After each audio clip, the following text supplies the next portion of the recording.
1993 में Las Vegas में एक घटना हुई जिसने पुलिस और FBI दोनों को सालों तक उलझाए रखा। एक युवा लड़की और एक अनुभवी अपराधी, दोनों ने मिलकर $3 मिलियन से भरे आर्मर्ड ट्रक को गायब कर दिया। ये चोरी दिन दहाड़े हुई, बिना गोली चलाए और बिना कोई सुराग छोड़े। उसके बाद दोनों ऐसे लापता हुए कि मानो हवा में गायब हो गए हों। सवाल ये है, उन्होंने ये कैसे किया और इतने सालों तक पकड़े जाने से कैसे बचे?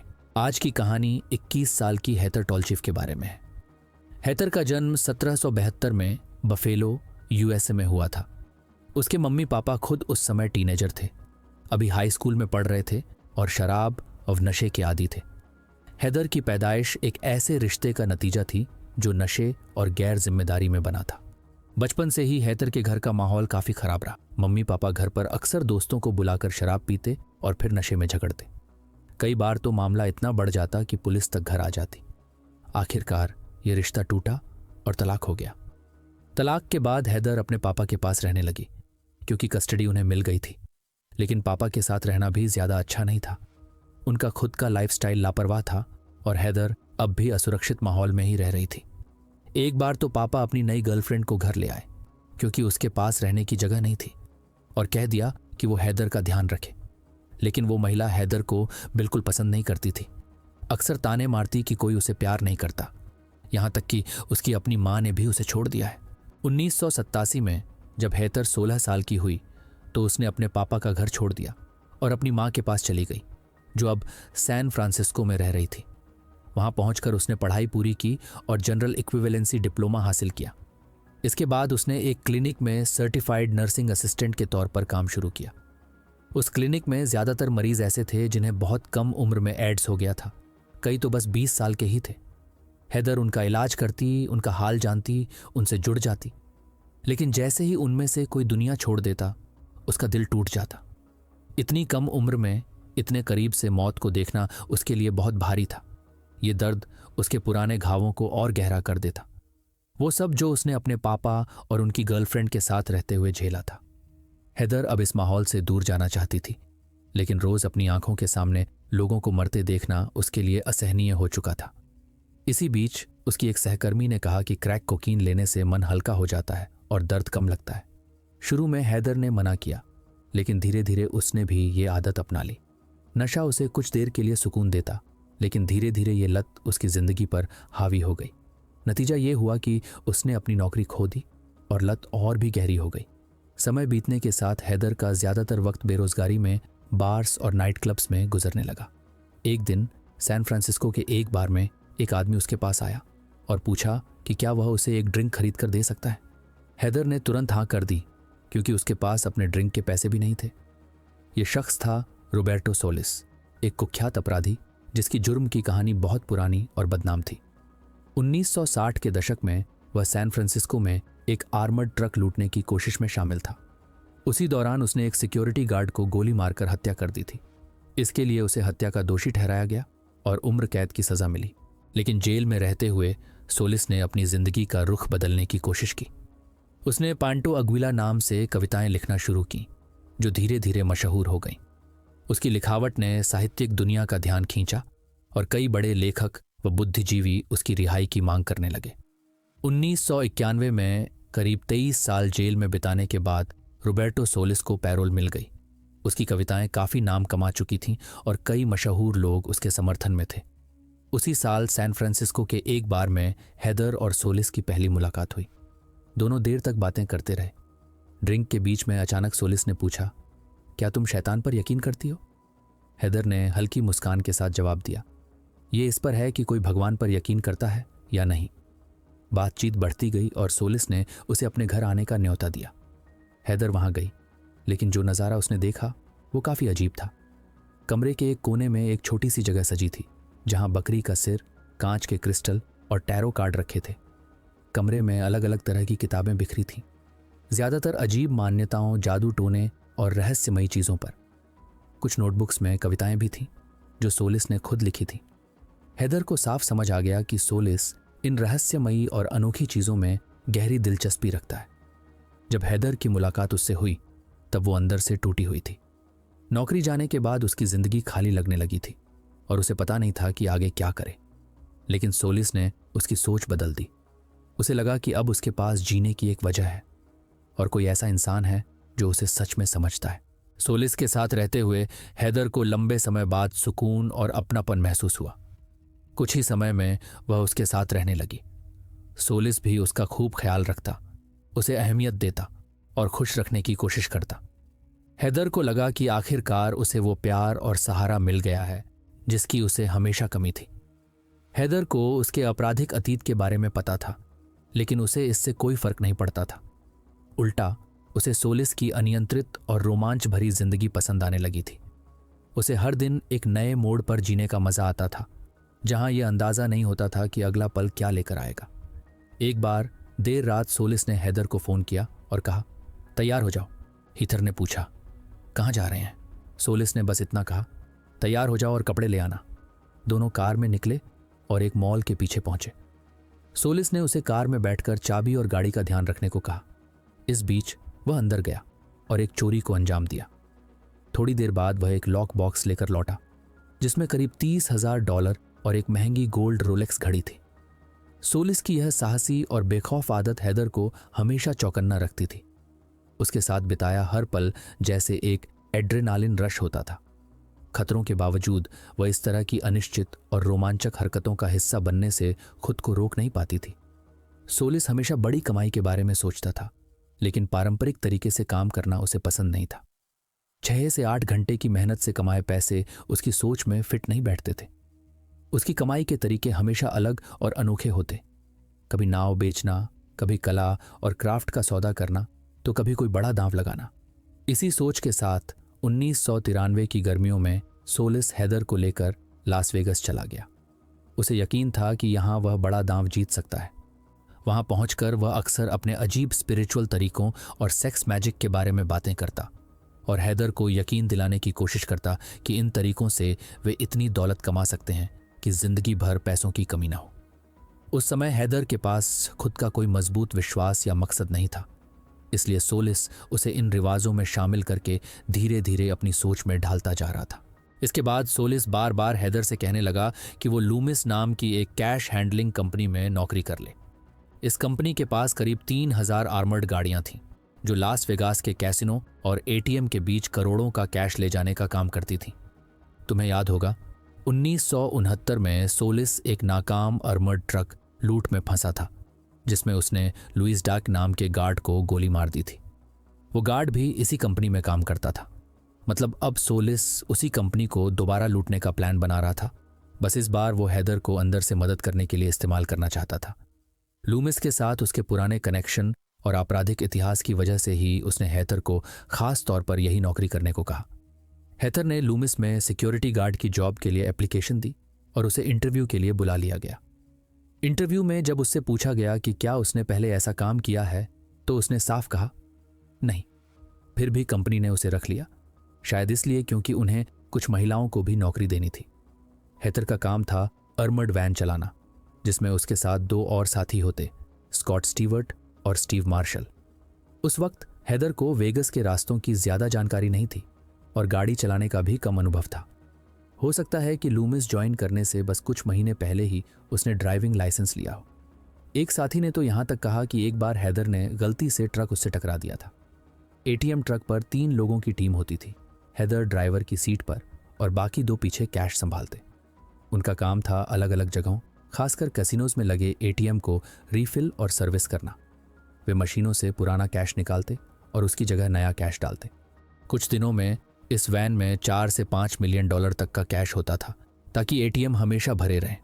हैदर ने सोलिस को अपने रोज के काम के बारे में बताना शुरू कर दिया, कहाँ जाती है, कौन कौन से रास्ते लेती है और किन किन जगहों पर रुकती है।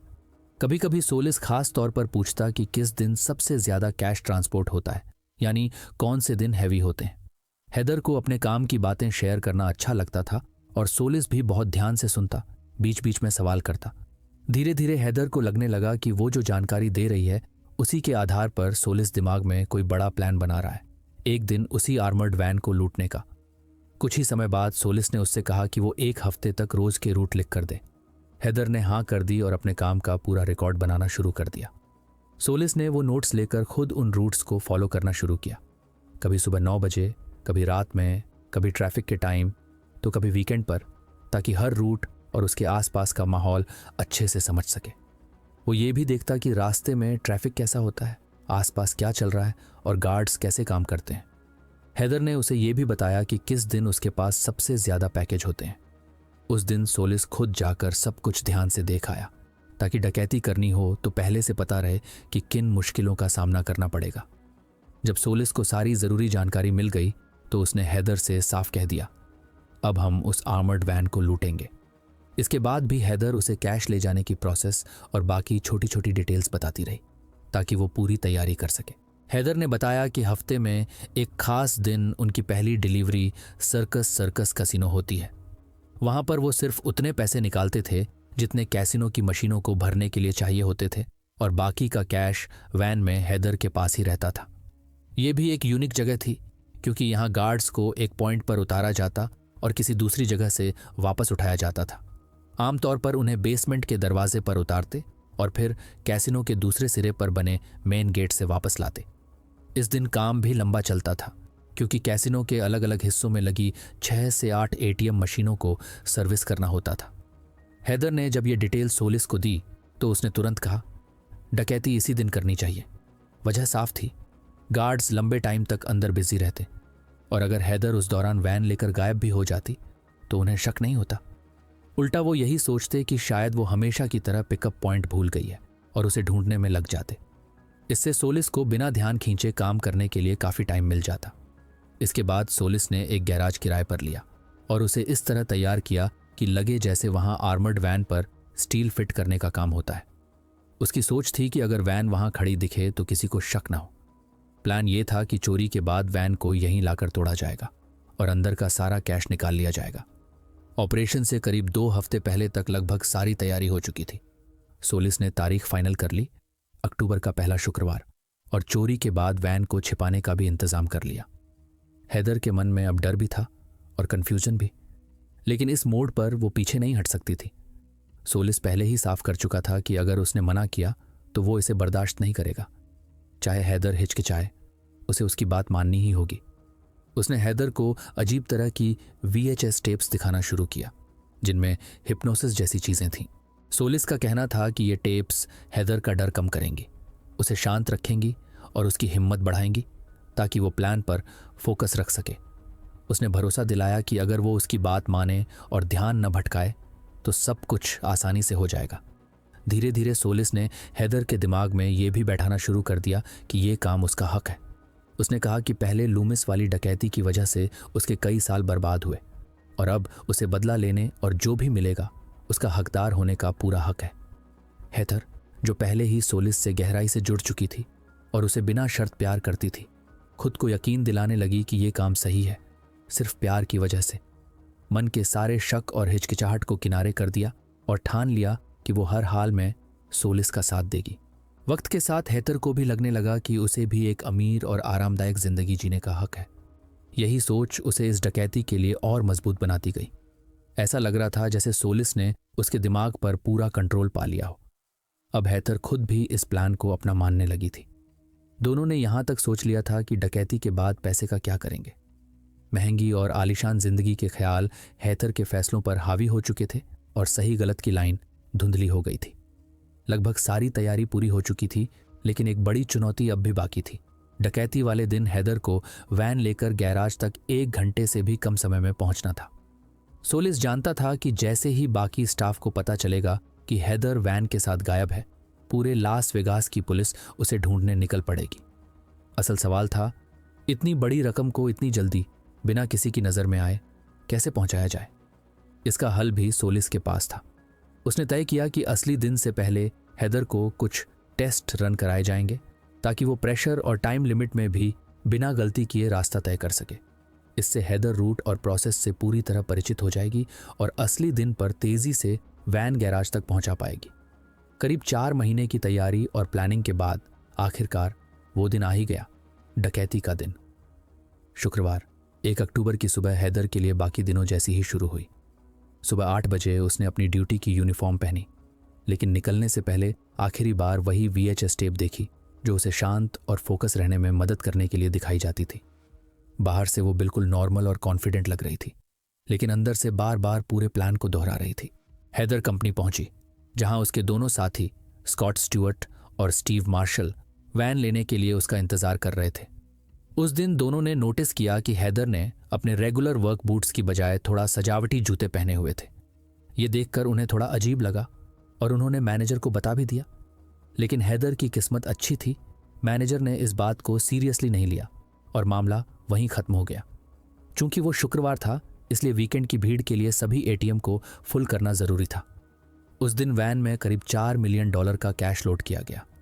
हेदर ड्राइविंग सीट पर बैठी और उसके दोनों साथी पीछे, और वे पहले सर्विस पॉइंट सर्कस कैसिनो की तरफ निकल पड़े। हेदर ने वैन को कैसिनो के पीछे वाले हिस्से में पार्क किया और स्कॉट व स्टीव को उतार दिया। उनके पास 4 बैग थे, 2-2 बैग कैश के। वे अंदर गए ताकि ATM मशीनों को रीफिल किया जा सके।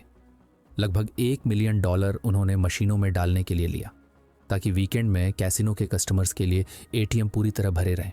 जैसा कि पहले बताया गया था, रूल के हिसाब से हेदर को इस ड्रॉप ऑफ के बाद वैन को कैसिनो के साइड एंट्रेंस पर ले जाना था, जहां से काम खत्म होने पर उसके साथी वापस आते। लेकिन उस दिन हेदर ने यह रूटीन नहीं अपनाया। उसने वैन को साइड एंट्रेंस पर ले जाने की बजाय सीधे कैसिनो से दूर ले जाना शुरू कर दिया। उधर स्कॉट और स्टीव ने जब कैसिनो के सारे ATM रीफिल कर ली, तो वे बाहर निकलने के लिए उस जगह की ओर बढ़े जहां उन्हें लगा कि हेदर इंतजार कर रही होगी, लेकिन वहां न हेदर थी और न ही वैन। शुरू में उन्हें लगा कि शायद हेदर रास्ता भटक गई है, ट्रैफिक में फंस गई है या फिर किसी छोटे हादसे का शिकार हो गई है। स्टीव को लगा कि वो शायद अब भी ड्रॉप ऑफ पॉइंट पर होगी, इसलिए दोनों वापस बेसमेंट एंट्रेंस की तरफ लौट गए। लेकिन वहां भी हीथर और वैन का कोई पता नहीं था। कैसिनो के बाहर फंसे हुए उन्होंने तुरंत अपने ऑफिस को कॉल किया। थोड़ी देर बाद एक और आर्मर्ड वैन उन्हें लेने आ गई। इस बीच आसपास का इलाका भी चेक किया गया, लेकिन हेदर और वैन का कोई सुराग नहीं मिला। रेडियो और फोन से भी कांटेक्ट करने की कोशिश हुई, लेकिन कोई जवाब नहीं आया। आखिरकार पुलिस को सूचना दी गई। पुलिस ने भी पूरे इलाके में तलाश की, लेकिन नतीजा वही, कोई सुराग नहीं। शुरू में शक हुआ कि हेदर का किडनैप हो गया है, लेकिन जब कैसिनो की सिक्योरिटी फुटेज देखी गई तो असली सच्चाई सामने आ गई। वीडियो में हेदर साफ दिख रही थी, वैन को कैसिनो से दूर ले जाते हुए और उस पॉइंट को भी पार करते हुए जहां से उसे अपने साथियों को लेना था। किसी भी तरह के जबरदस्ती या संघर्ष के कोई निशान नहीं थे।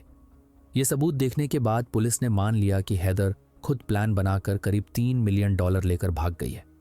डकैती के 1 घंटे के अंदर ही पूरे लास वेगस में हर पुलिस कार हेदर और चोरी हुई वैन को ढूंढ रही थी। लेकिन तब तक हेदर उस गैराज तक पहुंच चुकी थी जिसे उन्होंने डकैती से पहले किराए पर लिया था। अंदर सोलिस उसका इंतजार कर रहा था। जैसे ही हेदर वैन लेकर गैराज में दाखिल हुई, सोलिस ने तुरंत दरवाजा बंद कर दिया। यहीं हेदर ने महसूस किया कि सोलिस का रवैया अचानक बदल गया है। अब वो पहले जैसा प्यार करने वाला पार्टनर नहीं, बल्कि एक लीडर की तरह हुक्म देने वाला आदमी था। सबसे पहले उसने हेदर से बंदूक ली और कहा कि वो कपड़े बदल ले। सोलिस जानता था कि पुलिस चोरी की खबर मिलते ही उसी यूनिफॉर्म में किसी महिला को ढूंढ रही होगी और उसकी फोटो मीडिया में फैल चुकी होगी। सोलिस ने पहले से प्लान बना रखा था कि वैन गैराज में आने के बाद हेदर की पहचान पूरी तरह बदल दी जाएगी। उसके लिए उसने एक बूढ़ी औरत का भेष तैयार किया था, व्हील चेयर, ग्रे कलर का विग और नकली चश्मा, ताकि दोनों भीड़ में ऐसे घुल मिल जाए कि किसी को शक भी ना हो। हेदर ने जल्दी से अपने कपड़े बदले, विग और चश्मा लगाया और सोलिस के पास पहुंची, जो कैश के बैग खाली कर रहा था। पैसा गड्डियों में बंधा था, 20, 50 और $100 के नोट, और सब वैक्यूम सील थे, जिससे वो ईंट की तरह सख्त और कॉम्पैक्ट लग रहे थे। उन्होंने इन गड्डियों को बड़े बड़े डिब्बों में भरना शुरू किया और फिर उन्हें कार के ट्रंक में रखने लगे। दोनों बहुत तेजी से काम कर रहे थे, क्योंकि हर सेकंड कीमती था। पुलिस उनकी तलाश में थी और उन्हें पकड़े जाने से पहले निकलना था। एड्रेनालिन इतना हाई था कि दोनों एक दूसरे से ज्यादा बातें नहीं कर रहे थे, बस नजर और हाथ के इशारों से सब समझ रहे थे। जब सारे डिब्बे कार में लोड हो गए तो निकलने का समय आ गया।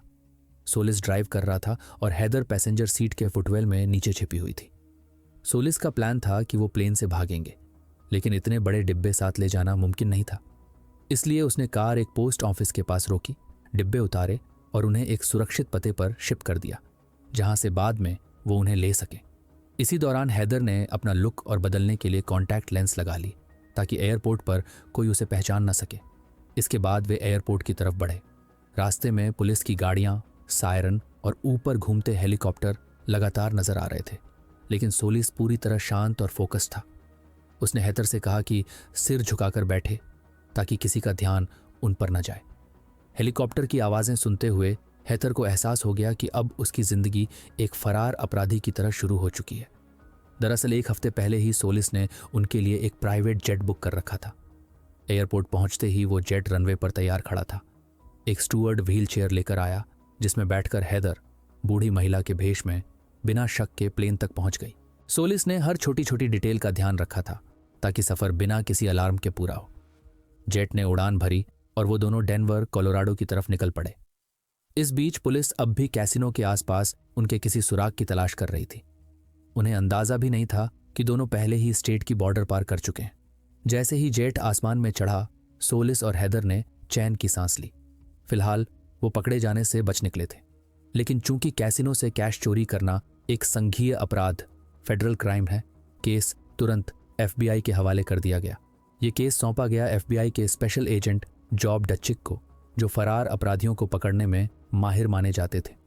अपनी साख दांव पर होने के कारण डचिक ने ठान लिया कि चाहे सोलिस और हैदर कहीं भी हों, वो उन्हें पकड़ कर ही रहेंगे।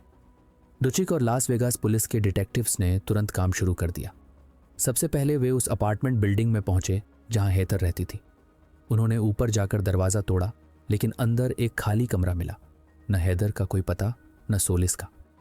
कमरे में सामान बिखरा पड़ा था और एक कोने में एक वेदी सजी थी जिस पर अजीब चीज़ें रखी हुई थीं। देखने में ऐसा लग रहा था जैसे ये किसी शैतानी पूजा या सैटेनिक कल्ट से जुड़ी हों। वहाँ कई किताबें भी मिलीं जिनमें अलग अलग ट्रैवल डेस्टिनेशंस के बारे में लिखा था। FBI एजेंट्स को शक हुआ कि शायद ये सब एक चाल हो, असली सबूत नहीं, बल्कि एक तरीका उन्हें गलत दिशा में भटकाने का, ताकि सोलिस और हैदर को भागने के लिए ज़्यादा वक्त मिल जाए। कमरे की तलाशी लेते हुए उन्हें एक अलमारी मिली जिसमें सिर्फ एक शर्ट टंगी थी, लूमिस कंपनी की यूनिफॉर्म शर्ट। उधर डकैती के करीब 2 घंटे बाद सोलिस और हैदर का प्राइवेट जेट डेनवर में लैंड कर चुका था। वो प्लेन से उतरे, तुरंत एक कार में बैठे जो पहले से उनका इंतजार कर रही थी, और एयरपोर्ट से निकल गए। फिर वो एक मोटेल पहुंचे जहां उन्होंने डकैती से 1 हफ्ता पहले कुछ कपड़े रख छोड़े थे। वहां पहुंचकर उन्होंने फटाफट अपना भेष बदला और बिना टाइम गवाए मोटेल से निकल पड़े। दूसरी तरफ FBI एजेंट्स के पास बहुत कम सुराग थे। उन्हें समझ नहीं आ रहा था कि सोलिस और हैदर आखिर कहाँ जा सकते हैं। उन्हें डर था कि अगर जल्दी एक्शन नहीं लिया गया तो दोनों पूरी तरह गुम हो जाएंगे। इस दबाव के बीच एजेंट जॉब डचिक ने तय किया कि जितनी जल्दी हो सके उनकी जानकारी पब्लिक तक पहुंचाई जाए ताकि कोई उन्हें पहचान कर सुराग दे सके। उसने सोलिस और हैदर के बारे में एक सार्वजनिक अपील जारी की, इस उम्मीद में कि नए लीड्स मिलेंगी और गिरफ्तारी आसान होगी। इसके साथ ही उसने अलग अलग एजेंसियों से भी कांटेक्ट किया, जैसे मेट्रो स्टेशन और बस स्टेशन। फिर वो मैकैरन इंटरनेशनल एयरपोर्ट के FAA ऑफिस गया और करीब 1800 फ्लाइट्स का रिकॉर्ड खंगाल डाला। इसी दौरान उसे एक प्राइवेट जेट की उड़ान मिली जो ठीक उसी समय रवाना हुआ था जब सोलिस और हैदर गायब हुए थे। जैसे ही एजेंट डुचिक को उस प्राइवेट जेट का रिकॉर्ड मिला, उसने तुरंत इस दिशा में जांच शुरू की।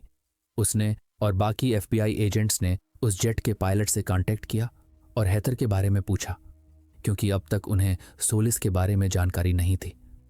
पायलट ने हैदर को तुरंत पहचान लिया और बताया कि वो एक और आदमी के साथ थी।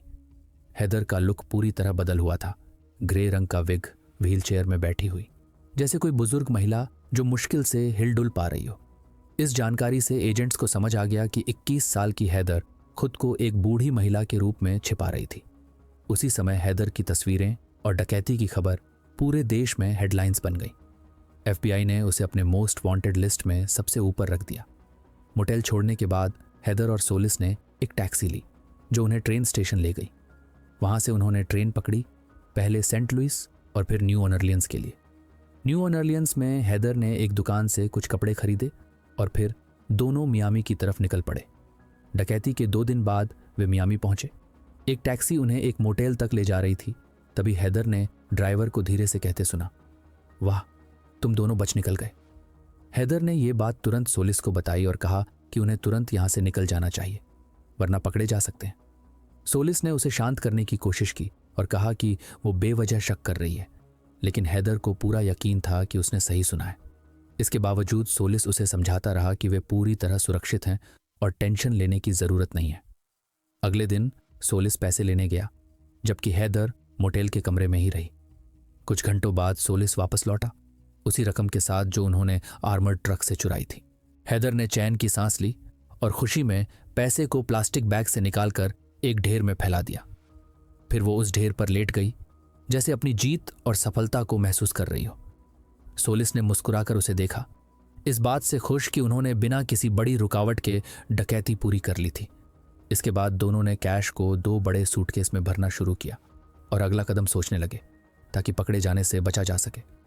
सोलिस सूटकेस लेकर मोटेल के कमरे से बाहर निकल गया। उसने हैदर को सख्त हिदायत दी कि वो किसी भी हालत में कमरे से बाहर ना निकले। अब खबर हर जगह फैल चुकी थी और उसे कुछ समय के लिए पूरी तरह लो प्रोफाइल रहना था। मीडिया के लगभग हर चैनल पर इस डकैती की रिपोर्टिंग हो रही थी। हैदर की तस्वीर बार बार दिखाई जा रही थी और उसकी गिरफ्तारी की जानकारी देने पर इनाम का ऐलान भी हो चुका था। हैदर ने उसे जाते हुए देखा। मन में आने वाले समय को लेकर उत्साह और घबराहट दोनों थे। उसे पता था कि अब उन्हें बहुत सावधान रहना होगा ताकि पुलिस या किसी भी अधिकारी की नज़र उन पर न पड़े। इसी बीच FBI एजेंट जॉब डुचिक की टीम को डकैती के 10 दिन बाद पहला पक्का सुराग मिला। हैदर की तस्वीर मीडिया में वायरल होने के बाद एक आदमी ने कॉल करके बताया कि उसने एक जोड़े को गोदाम किराए पर दिया था और उसे शक है कि वही इस डकैती में शामिल है। FBI तुरंत उस गोदाम पर पहुंची।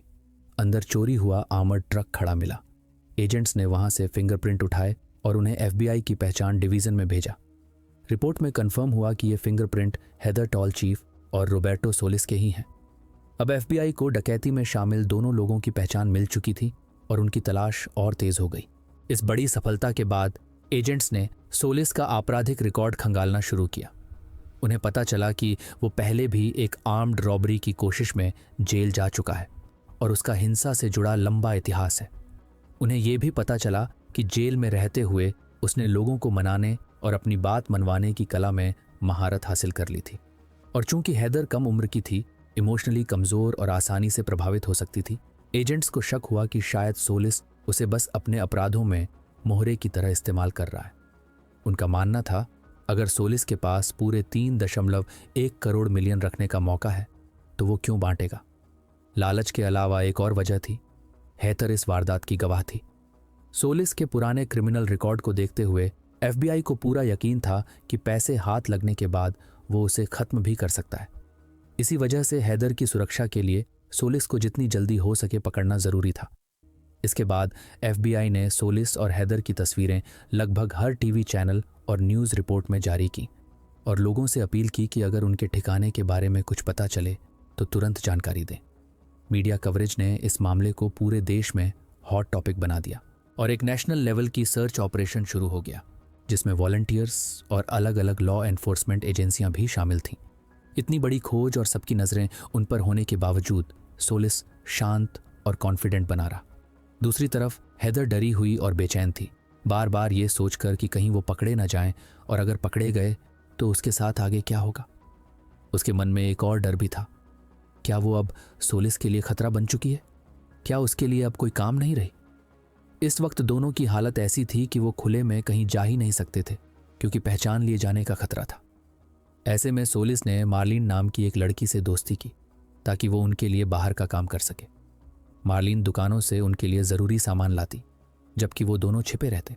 ये इंतज़ाम उनके लिए काफ़ी काम का साबित हुआ क्योंकि मार्लिन वो सब कर सकती थी जो सोलिस और हैदर नहीं कर सकते थे। भीड़ में घुल मिलकर बिना शक के घूमना और बाहर का सारा काम निपटाना। धीरे धीरे मार्लिन की मदद उनके लिए बहुत ज़रूरी बन गई, लेकिन मार्लिन जितनी मददगार थी उतनी ही हैदर के लिए हल्का सा तनाव भी लेकर आई। मार्लिन हैदर से उम्र में छोटी थी और जब भी सोलिस उसके साथ ज़्यादा समय बिताता या उस पर ज़्यादा ध्यान देता, हैदर को जलन सी महसूस होती। जैसा कि पहले भी बताया गया है, हैदर का सोलिस से गहरा लगाव था और उसे किसी और के साथ देखना उसे अच्छा नहीं लगता था। फिर भी हैदर जानती थी कि मार्लिन की मदद उनके लिए ज़रूरी है, इसलिए उसने अपनी भावनाओं को दबा लिया। एक समय ऐसा आया जब सोलिस और मार्लिन पैसों से भरे सूटकेस लेकर एक प्राइवेट जेट से सेंट मार्टिन के लिए उड़ान भर गए और हैदर को मोटेल के कमरे में अकेला छोड़ दिया। उधर FBI को भी पता था कि 3 करोड़ 11 लाख डॉलर कैश ले जाना आसान नहीं है। इसका वजन इतना था कि इसे एक साथ ले जाने के लिए 8 से 10 सूटकेस लगेंगे। उन्होंने UPS और पोस्ट ऑफिस से संपर्क किया और पता लगाया कि ये दोनों लास वेगास छोड़ने से पहले कुछ बॉक्स भेज चुके थे। इन पैकेजों का पता लगाकर एजेंट्स ने उनकी डिलीवरी लोकेशन ट्रेस कर ली और मायामी फ्लोरिडा जाने की तैयारी कर ली। ये डकैती के करीब 1 महीने बाद की बात थी। इस समय तक सोलिस और मार्लिन मायामी छोड़ चुके थे, लेकिन हैदर वहीं अकेली मोटेल के कमरे में रह रही थी। वो ज्यादातर समय बिस्तर पर लेटे या टीवी देखते हुए बिताती। लेकिन मायामी में रहना और पास में खर्च करने के लिए इतना पैसा होना, इसने उसके मन में ख्याल लाया कि क्यों ना इस मौके का थोड़ा मजा लिया जाए। उसने सोचा कि शहर घूमना, शॉपिंग करना और अच्छे रेस्टोरेंट में खाना अब मुमकिन है। हैदर को अपना हेयर कट भी करवाना था, तो वो एक हेयर ड्रेसर के पास गई, लेकिन हेयर ड्रेसर ने कहा कि वो अभी उसके बाल नहीं काट सकती क्योंकि उसी रात उसका एक शो था। फिर उसने हैदर से पूछा कि क्या वो उसके साथ वो शो देखने चलेगी। हैदर ने कुछ देर के लिए अपनी फरारी वाली जिंदगी को भुला दिया और ऑफर मानकर उसके साथ शो देखने चली गई। इसी दौरान FBI एजेंट्स को खबर मिली कि हेथर ने एक मोटेल का कमरा किराए पर लिया है। वो तुरंत वहां पहुंचे यह देखने कि क्या हैदर अब भी वहां है, लेकिन तब तक हैदर चेकआउट कर चुकी थी और शहर में घूम रही थी। एजेंट्स के लिए ये एक और मौका हाथ से निकल जाने जैसा था, जिससे उनकी निराशा और बढ़ गई। डकैती को अब 2 महीने हो चुके थे और हैदर और सोलिस अभी भी पुलिस की पकड़ से बाहर थे। इस दौरान सोलिस और मार्लिन कैरेबियन सागर के सेंट मार्टिन में थे, जबकि हैदर अब भी मियामी में लगातार अपने ठिकाने बदलकर गिरफ्तारी से बचने की कोशिश कर रही थी। एक दिन सोलिस ने हैदर से संपर्क किया और बताया कि उसने सेंट मार्टिन में एक जगह किराए पर ले ली है। उसने पता भेजा और हैदर वहां पहुंच गई। जब वो पहुंची तो उसने सोलिस और मार्लिन को साथ में कैरेबियन की धूप का मजा लेते देखा। हैदर जानती थी कि मार्लिन की मदद उनके लिए जरूरी है, लेकिन सोलिस का उसके साथ इतना नजदीक होना उसे अच्छा नहीं लग रहा था। कुछ समय बाद मार्लिन वापस मियामी चली गई और हैदर अकेली सोलिस के साथ रह गई। शुरुआती जलन के बावजूद हैदर को सोलिस के साथ बिताया समय अच्छा लगने लगा। उसे एहसास हुआ कि फरारी के दौरान सोलिस का साथ और सहारा उसके लिए कितना अहम था। सोलिस और हैदर अब भी फरार थे और FBI की मोस्ट वांटेड लिस्ट में सबसे ऊपर थे। सोलिस के आपराधिक इतिहास को देखते हुए वो ऐसा इंसान नहीं था जो आसानी से सरेंडर कर दे। उल्टा उसका मानना था कि जेल वापस जाने से बेहतर मौत का सामना करना है। उसने तय कर लिया था कि चाहे हालात जैसे भी हों, गिरफ्तारी से बचने के लिए वो पूरी ताकत लगाएगा। इसी वजह से उन्होंने काफ़ी सारे हथियार खरीदे और सोलिस ने हैदर को AK-47 चलाना सिखाना शुरू कर दिया। साथ ही सटीक निशाना लगाने के तरीके भी बताए। उसका मानना था कि फरारी की जिंदगी में जिंदा रहना तभी मुमकिन है जब हर स्थिति के लिए तैयार रहे। हैदर के मन में शक था कि क्या वो सच में किसी पर गोली चला पाएगी, लेकिन उसे यह भी समझ आ रहा था कि अगर खुद को और सोलिस को बचाना है तो जरूरत पड़ने पर ऐसा करना पड़ेगा। सोलिस ने भरोसा दिलाया कि यह बस सर्वाइवल का मामला है और उन्हें हर हाल में तैयार रहना होगा। हैदर, जो अब एक फरार अपराधी थी, सेंट मार्टिन के एक विला में छिप कर रहती थी, जबकि सोलिस उनके लिए फर्जी डॉक्यूमेंट्स जुटाने का रास्ता खोज रहा था, जैसे पासपोर्ट, जन्म प्रमाण पत्र या नागरिकता के कागजात। उन्हें पता था कि बिना पकड़े देश छोड़ने का एकमात्र तरीका नई पहचान बनाना है। सोलिस के कॉन्टैक्ट्स के चलते हैदर को उम्मीद थी कि यह काम हो जाएगा। इसी दौरान हैदर को पता चला कि वो प्रेग्नेंट है। ये खबर उनकी पहले से मुश्किल जिंदगी में और दबाव ले आई। हैदर उलझन में थी। उसे यकीन नहीं हो रहा था कि 21 साल की उम्र में फरारी की जिंदगी जीते हुए अब वो एक बच्चे की मां बनने वाली है। वो मरने के लिए तैयार थी, लेकिन इस हालात में बच्चे को जन्म देने के लिए नहीं। गर्भवती होने की खबर ने उनके लिए नई पहचान बनवाने और देश छोड़ने की जरूरत और भी जरूरी बना दी। वो सोचने लगे कि कहाँ जाए और पासपोर्ट कैसे बनवाए। तभी सोलिस को एक डच एजेंसी के बारे में पता चला जो ऐसे डॉक्यूमेंट्स उपलब्ध करा सकती थी। इसके बाद उसने उन देशों की तलाश शुरू की जहां से उन्हें अमेरिका प्रत्यर्पित न किया जा सके, और उस वक्त नीदरलैंड्स एक सुरक्षित ऑप्शन लगा। योजना बनाकर वे एम्स्टर्डम पहुंच गए, जहां उन्होंने शहर की संस्कृति और माहौल में घुलने मिलने की कोशिश की। डकैती के करीब 8 महीने बाद हैदर ने एम्स्टर्डम के एक अस्पताल में बेटे को जन्म दिया। बच्चे का जन्म प्रमाण पत्र डच भाषा में तैयार हुआ, जिसमें नाम रखा गया अमीलियो मार्टिन, माँ का नाम टोनी मार्टिन लिखा गया और पिता का नाम दर्ज नहीं किया गया। उस समय उनके पास कोई ठोस प्लान नहीं था। वो बस दिन प्रतिदिन जी रहे थे, एक विदेशी देश में अपने नए परिवार का भविष्य सोचते हुए। हेदर अब माँ बनने के बाद चीज़ों को अलग नज़र से देखने लगी थी। अब यह सिर्फ सोलिस और उसके प्लान के बारे में नहीं था, बल्कि अपने बेटे के लिए एक सुरक्षित और स्थिर भविष्य बनाने का सवाल था। उसे पता था कि किसी तरह परिवार के लिए सही जिंदगी बनानी होगी और एम्स्टर्डम में अपराध की दुनिया से दूर रहना होगा। जब हैदर और सोलिस वहां अपनी नई जिंदगी संभालने की कोशिश कर रहे थे, उसी वक्त अमेरिका में FBI एजेंट्स अब भी झूठी सूचनाओं से जूझ रहे थे। ज्यादातर लोग इनाम के लालच में फर्जी जानकारी दे रहे थे। लगातार गलत सुराग और पक्की लीड न मिलने के कारण FBI को लगने लगा कि शायद हैदर और उसका साथी अब कभी हाथ नहीं आएंगे। अंतर्राष्ट्रीय फरार अपराधियों के केस में जब 24 महीने से ज्यादा समय गुजर जाता है तो वो अक्सर ठंडे पड़ जाते हैं और सुलझाना मुश्किल हो जाता है। हैदर और सोलिस मानो हवा में गायब हो गए थे, जिससे उन्हें पकड़ना FBI के लिए एक बड़ी चुनौती बन गया था। समय बीता और 1995 में डकैती के करीब 18 महीने बाद सोलिस सेंट मार्टिन वापस गया ताकि वहां कुछ अधूरे काम निपटा सके, क्योंकि पैसों का एक हिस्सा अब भी वहीं पड़ा था। लेकिन लौटते वक्त वो अपने साथ एक नई औरत लेकर आया। जैसा कि पहले बताया गया है, हेथर सोलिस से गहराई से प्यार करती थी और सोचती थी कि वो भी उसे प्यार करता है। लेकिन उस पल उसे समझ आ गया कि वो उसके लिए सिर्फ एक औजार थी, उसके अपराधों में इस्तेमाल होने वाला मोहरा। शायद उसने कभी हैदर से प्यार किया ही नहीं और हैदर बस खुद को ही धोखा देती रही। ये एहसास हैदर के लिए बहुत बड़ा झटका था। अब उसे साफ दिखने लगा कि सोलिस से दूर होना ही उसके और उसके बेटे के लिए सही रास्ता है। वो एम्स्टर्डम में एक नई जिंदगी शुरू करने के लिए तैयार थी, सोलिस के बनाए उस जहरीले माहौल से बहुत दूर। जब उसने सोलिस को अपना फैसला बताया तो उसने न कोई सवाल किया, न कोई अफसोस जताया। ये रवैया हैदर के यकीन को और पक्का कर गया कि उसका जाना ही सही था। दिल में दर्द और थोड़ा सा सुकून लिए हैदर ने नई शुरुआत की तैयारियां शुरू कर दी। उसके पास थोड़ा पैसा था जिससे वो किराया भर रही थी, बेटे के लिए दूध और डायपर खरीद रही थी और बाकी ज़रूरी खर्च पूरे कर रही थी। लेकिन उसे पता था कि ये पैसा ज़्यादा दिनों तक नहीं चलेगा। एक स्थिर भविष्य बनाने के लिए उसे काम करना ही पड़ेगा। माँ होने की वजह से हैदर लंबे शिफ्ट वाले काम नहीं कर सकती थी। ऐसे में उसे एक ऐसा रास्ता मिला जो उसकी हालत में सबसे सही लगा, एस्कॉर्ट का काम। इसमें टाइम फ्लेक्सिबल था, कम घंटों में अच्छा पैसा मिल जाता था और बेटे की देखभाल के लिए भी वक्त बच जाता था। इस काम से जुड़ी बदनामी के बावजूद हैदर जानती थी कि इस वक्त अपने बेटे के लिए यही सबसे बेहतर रास्ता है। उसका सबसे बड़ा मकसद था कि उसके बेटे को एक नॉर्मल बचपन मिले और इसके लिए वो किसी भी हद तक जाने को तैयार थी। एक जान पहचान के जरिए उसने अपने और बेटे के लिए ब्रिटिश पासपोर्ट बनवा लिए। अब उनकी जिंदगी नए नामों के साथ शुरू हुई, डायलन और डोना ईडन। लेकिन हैदर को पता था कि यह पहचान सिर्फ 10 साल तक चलेगी। पासपोर्ट की मियाद खत्म होते ही ये नकली पहचान भी खत्म हो जाएगी। धीरे धीरे वो रोजमर्रा की जिंदगी में रम गई। अब उसका ध्यान बस इस बात पर था कि बेटा स्कूल जाए, पढ़ाई करे और एक स्थिर घर का माहौल पाए। इसी दौरान उनकी जिंदगी में एक आदमी आया जिसने हैदर और उसके बेटे दोनों को अपना लिया, जैसे उन्हें एक तैयार थया परिवार मिल गया हो। इस नई जिंदगी में हैदर खुश थी, जहां वो खुलेआम छुपी हुई थी। समय बीतता गया। 2000 में डकैती के 7 साल बाद हैदर अब भी अपनी नई पहचान में ढलने की कोशिश कर रही थी, लेकिन अंदर से वो किसी और का रूप धरकर जीने से परेशान थी।